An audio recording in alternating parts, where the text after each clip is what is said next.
esperando o momento da morte e o medo de não ressuscitar, esperando o momento da morte e o medo de não ressuscitar, e o medo de não ressuscitar, e o medo de não ressuscitar. A paz de nosso Senhor Jesus seja com todos vocês. Irmãos, vou terminar de analisar agora a pregação do dia 25 de agosto de 2024, do senhor Salvador Bueno. Salvador Bueno solta suas pérolas como a CCB é uma fábrica de pregação de heresia. É uma fábrica sem fim. E a gente vai ouvir mais uma aqui e eu vou explicar para vocês. Salvador Bueno disse que Jesus estava com medo de não ressuscitar. Jesus com medo de não ressuscitar. É brincadeira, né? Você tá de brincadeira, né? E eu quero também dizer para vocês que ele está tentando fazer uma pregação expositiva e dar sinais de que anda estudando alguma coisa. Eu queria ver agora os CCBanos quando falam para nós que as nossas pregações estudadas, elaboradas, né, bem planejadas para poder apresentar um conteúdo que realmente não fira a palavra de Deus, ele chama pregação vazia, Josafá, pregação sua é xoxa. Porque pregação fervorosa para o CCBano é falar da vida deles, é fazer profetada. Isso que é a pregação fervorosa para eles, né? Agora eu queria saber o CCBano se vai falar que as pregações do Braz estão frias, porque esses homens parecem que estão estudando alguma coisinha para não falar asneira. Estão nos copiando, né? E o interessante é que ele pregou agora no domingo Isaías 53 e lá na quarta-feira anterior pregou Isaías 53. O que eu fiquei pensando, será que eles estão estudando juntos? Será que eles estão estudando? Aí foram estudar Isaías 53, aí o Luiz Carlos aproveitou e veio pregar Isaías 53, aí o Salvador tá no mesmo embalo, pregou Isaías 53 também. Será que eles criaram um grupinho escondidinho? É uma pergunta, viu, Salvador? Vocês podiam responder para nós. Se vocês estão lendo ali para poder pregar antes, vocês estão dando uma estudadinha e depois estão fingindo para o povo que a palavra foi revelada. Porque se isso estiver acontecendo, vocês entraram no mato sem cachorro, porque vocês inventaram essas bobagens de que a palavra deve ser revelada na hora, porque tudo que vocês fizerem agora para estudar a palavra, para preparar, vocês não podem mais. Vocês vão ter, se tiver fazendo isso, vai ter que fazer isso escondido. E se tiver fazendo escondido, estão trabalhando com mentira e com engodo. Nisso nunca haverá o Espírito Santo. Vamos ouvir aqui rapidamente, né? Eu vou soltar aqui para vocês ouvir. Ele vai falar, eu tive que colocar coleta nível Brasil, que eles estão desesperados com essa coleta do nível Brasil, porque já vai chegar o período da arrecadação, então eles têm que falar, e esse negócio de coleta para construir templo já vem de longe. Antes da enchente que teve no Rio Grande do Sul, num período da enchente, usaram a enchente para dizer que precisavam construir casas lá. Já passou a enchente continuam dizendo que precisam fazer essa coleta. O que deixa muito claro e evidente que o foco da CCB sempre foi construir. Independente se teve enchente lá, sempre foi construir templos e pequenos, né? Tem algum lugar que está construindo, né, em massa esse material que está sendo enviado. Quem é o dono dessa empresa? Eu suspeito, né? E eu gostaria de saber do Braz, eu suspeito que tem essa empresa, parece que o sobrenome dessa empresa parece que é o sobrenome de um dos anciões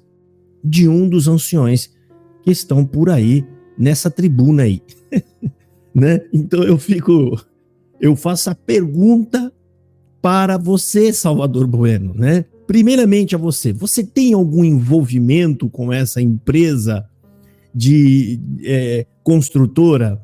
Ou você, ou a querida sua esposa, Se essa empresa ou outras empresas se estão no nome das esposas, sei lá, gente, sabe? Só para tirar dúvida, tá bom? Isso aqui é uma pergunta, tá? Não estou fazendo afirmação alguma, tá? Estou apenas fazendo uma pergunta. Vindo a resposta, tá esclarecido. É só o Salvador nos próximos cultos falar, gente, ó, a resposta aqui é não é de nenhuma das nossas esposas e nem está nos nossos nomes, ok? Bom, dito isso, só para falar, né, parece que tá chegando informações aí para mim fortes, rapaz, fortes aí, né, deixa isso mais para frente, tá?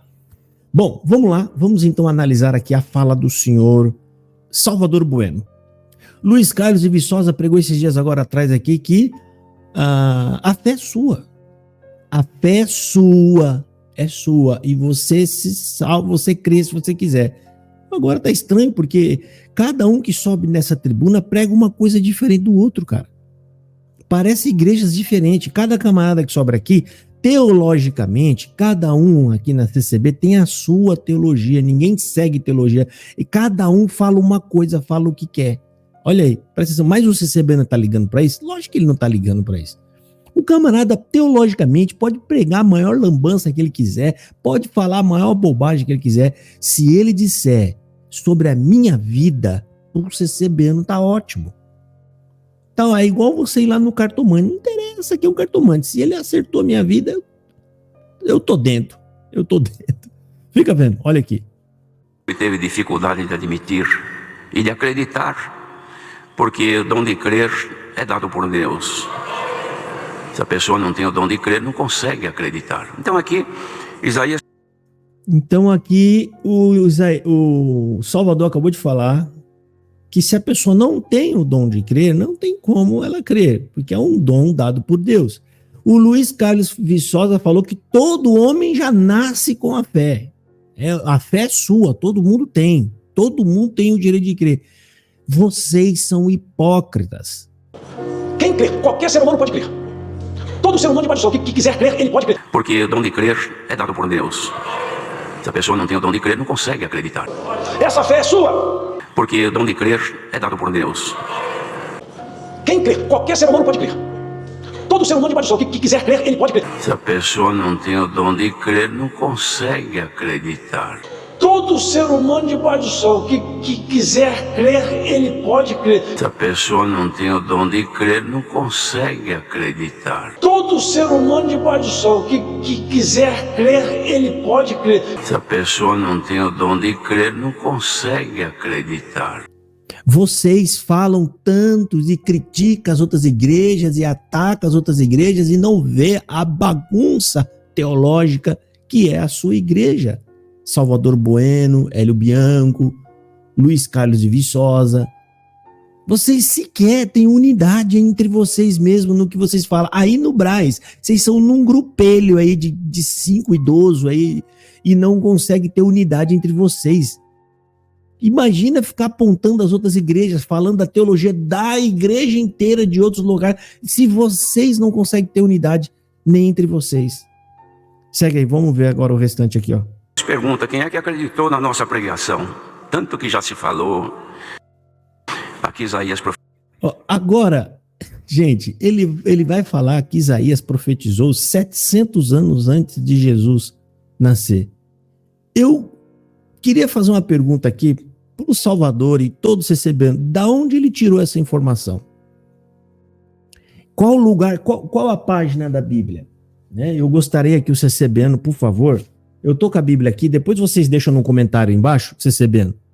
Qual foi a página da Bíblia que está falando o tempo exato que dá os 700 anos aí? Sei lá, ou aproximadamente, né? Qual é a página da Bíblia?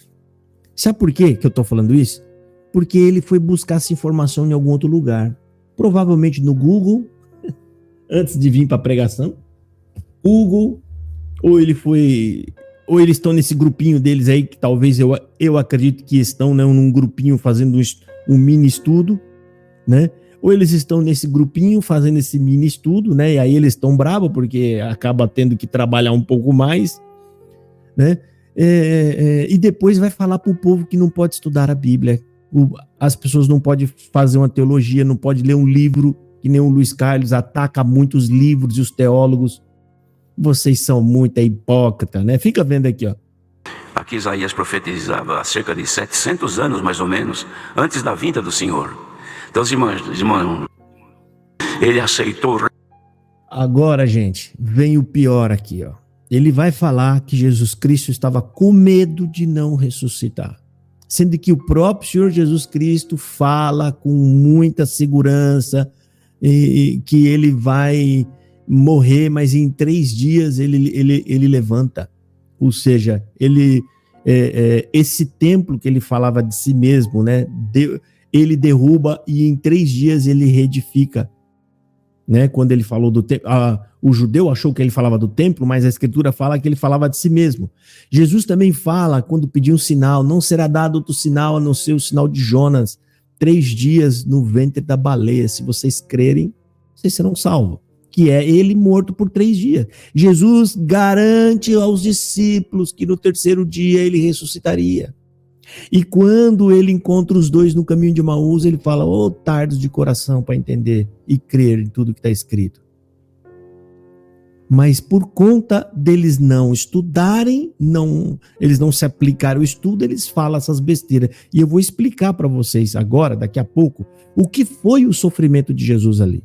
Não é medo de ressuscitar e nem medo de morrer, né? Vamos ouvir primeiro a pérola que ele soltou aqui. Receber os pecados da humanidade e nossos também. Aceitou sobre si tornar-se responsável para poder nos tirar da condenação eterna. Quando ele aceitou isto, nosso Deus que estava com ele, porque Deus habitava nele, o deixou e separou-se dele, se sentiu sozinho na cruz, naquela enorme condenação, esperando o momento da morte e o medo de não ressuscitar. Bendito seja o Senhor, tudo isso por nossa causa. Esperando o momento da morte e o medo de não ressuscitar. E o medo de não ressuscitar. Rapaz do céu, é brincadeira, né? E Jesus amado, como que nós estamos em 2024, ainda tem gente pregando essas besteiras em um púlpito, nem uma transmissão mundial. E as pessoas chamam essa igreja ainda da igreja mais correta, mais verdadeira, mais justa, a graça de Deus na terra. Você tá de brincadeira. Eu vou explicar para você. Gente, entenda uma coisa. Jesus não está com medo da morte. Ele até orienta os discípulos a não ter medo da morte. Não tenha medo da morte. Se alguém vos matar, estará cuidando de fazer um serviço a Deus. O próprio Senhor Jesus Cristo fala isso. Ele não está com medo da morte. Ele não está com medo de ficar sozinho. Ele não é esse o medo, né, que fez com que Jesus orasse e soasse gotas de sangue. A tentação de Jesus ali, ou a aprovação de Jesus ali, era se afastar de Deus. E eu vou explicar para vocês por quê. Nós somos pecadores, a natureza nossa é pecaminosa, então o pecado, ele atrai a gente, a gente está ligado ao pecado e a gente é atraído ao pecado. Quando que o ser humano sofre? Ele sofre quando ele tenta parar de pecar. Você pode ver que o camarada tem um vício de alguma coisa, ele tem um pecado. Uma véia fofoqueira, quando ela entendeu, ela foi para a igreja e ouviu a pregação na igreja, né, que tem uma pregação cristocêntrica, não foi na CB, porque lá é ao contrário, eles aprendem a fofocar. Aí ela foi lá no culto e aprendeu que não pode fofocar. Qual vai ser o momento de mais sofrimento na vida dela? À tarde. Aquela tardezinha, ela está sentada na casa dela e ela olha ali para aquela janela, ela tá com aquelas almofadinhas na janela, esperando os cotovelinhos dela encostar na janelinha, e ela sofre. Por quê? Ela é tentada ao pecado. Ela é tentada. O pecado está dentro de nós, irmão. Nós lutamos contra o pecado, né? A gente luta contra o pecado e isso faz com que nós sofremos.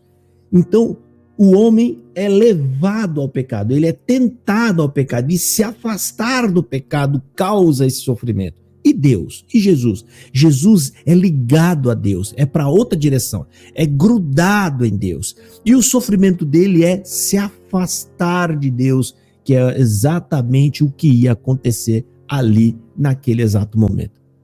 Naquele exato momento ele sabia que no exato instante em que todo o pecado viesse sobre ele, haveria um afastamento de Deus.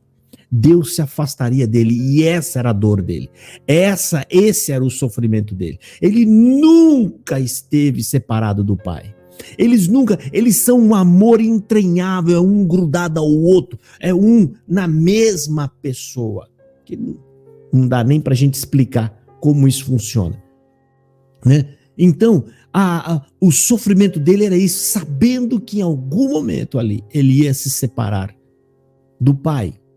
Esse é o sofrimento de Deus. Então, ou seja, a gente sofre quando pende ao pecado. A gente vai pro lado do pecado, mas não quer pecar mais, e aí você sofre. Você sofre, né? Ou seja, você sabe que certa coisa é pecado, mas você tenta lutar contra aquilo e acaba gerando sofrimento. Cristo era separar-se do Pai, aquilo gerou sofrimento porque ele é pegado, grudado, ele é levado à santidade ao Pai, ele é grudado ao Pai. Você vê a diferença, né?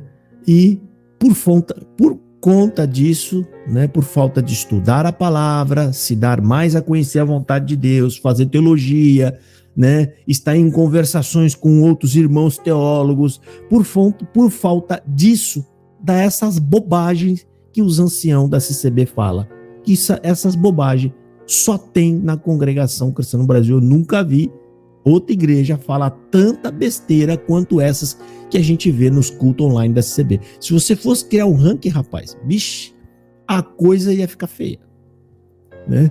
Mas tá aí, tá? Espero que vocês entendam e tomem cuidado com esses cultos online da CCB, tá? Esses cultos online só servem mesmo para quem... Aliás, os cultos da Congregação Cristã no Brasil, né? Qualquer um que você for, qualquer um que você entrar, eles só servem mesmo para quem não está nem aí com a Escritura Sagrada. Quem tem compromisso com a Bíblia sofre nesses cultos da CCB. Sofre mesmo, sofre com vontade. Mas quem se importa não aguenta mais ficar dentro dessa igreja. Isso é óbvio para todo mundo e para qualquer um, né? Dizer o contrário disso é mentira, é enganação e tentar forçar aí, né, uma barra, ok? Eu lamento vocês que estão dentro da Congregação Cristã no Brasil, né? Vocês sabem que essa igreja é uma igreja, como disse um irmãozinho que veio aqui, espiritocêntrica, né? Ela é focada apenas em falar e profetizar coisas da vida das pessoas, ok? A Bíblia é apenas um detalhe que tem lá dentro, né? Eles falam de vez em quando de uma passagem bíblica aqui ou ali, mas o foco mesmo é profecias, ok? Deus o abençoe e fiquem todos na paz do Senhor Jesus.